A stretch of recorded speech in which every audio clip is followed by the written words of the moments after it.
یہ کریم صلی اللہ تعالی علیہ وسلم کی محبت چونکہ ہمارے ایمان کی بنیاد ہے لا یؤمن احدکم حتی اکون احب الیہ من والدہ وولدہ والناس اجمعین. سرکار فرماتے ہیں کوئی اس وقت تک مومن نہیں ہو سکتا جب تک کہ میں اس کو، اس کی اولاد، اس کے ماں باپ اور تمام انسانوں میں سب سے زیادہ اس کے نزدیک پیارا نہ ہو جاؤں. اپنی اولادوں کو رسول اللہ صلی اللہ علیہ وسلم کی محبت کا درس دیں. اپنے گھر کے اندر ریاض الصالحین رکھیں. ریاض الصالحین حدیث کی کتاب ہے، اس کا اردو ترجمہ مل جاتا ہے، تو کم از کم ہفتے کے بعد اپنی اولادوں کو بٹھائیں اور اس کو کہیں کہ آپ پڑھ کے سنائیں. بیٹا پڑھے، بیٹی پڑھے، آپ سب وہاں بیٹھے ہوں.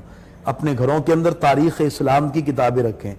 عظیم لوگوں نے جو اسلام میں عظیم کارنامے سر انجام دیے، آپ کم از کم ہفتے کے بعد ایک نہ ایک ہستی کو اپنے گھر کے اندر ڈسکس کریں.